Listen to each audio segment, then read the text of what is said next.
Here you're looking at the distillation unit.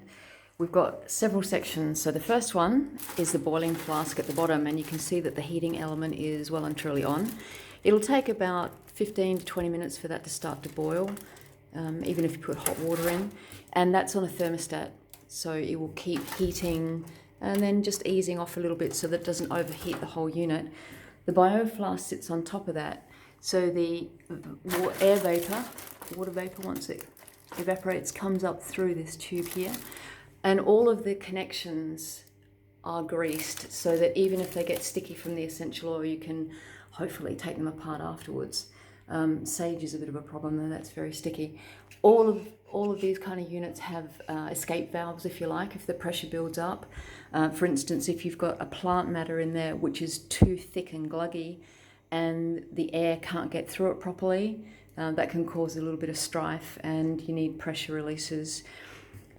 This joint here has got an extra seal on it because if there's any movement at all and it starts to separate, you don't want to lose your vapor, and which includes the essential oil as it comes through here. So this top section will be just vapor, and it will be carrying the essential oil as an air gas, if you like. But when it comes down and hits this tube, you can see that it's starting to get quite cold and frost up. That's being fed and kept cool from these blocks of ice, which are just using a tiny little fish pump that you use in a fish tank. Nothing special. There it is down the bottom there, chugging away. And I'll need about 8 of these blocks of ice to get through the distillation.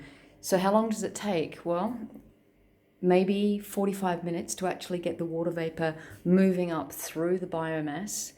Then it'll start distilling. It'll come down here into the condensing unit, and we're going to catch it in these 2 containers, but we can set a drip rate.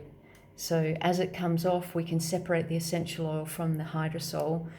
Just need to keep an eye on that all the time once it gets started. And we're going to wrap up this little baby and tuck it up in its heat blankets and then put extra towels on top, and that'll keep it nice and hot while the distillation process is going for the next 3 to 3.5 hours at least.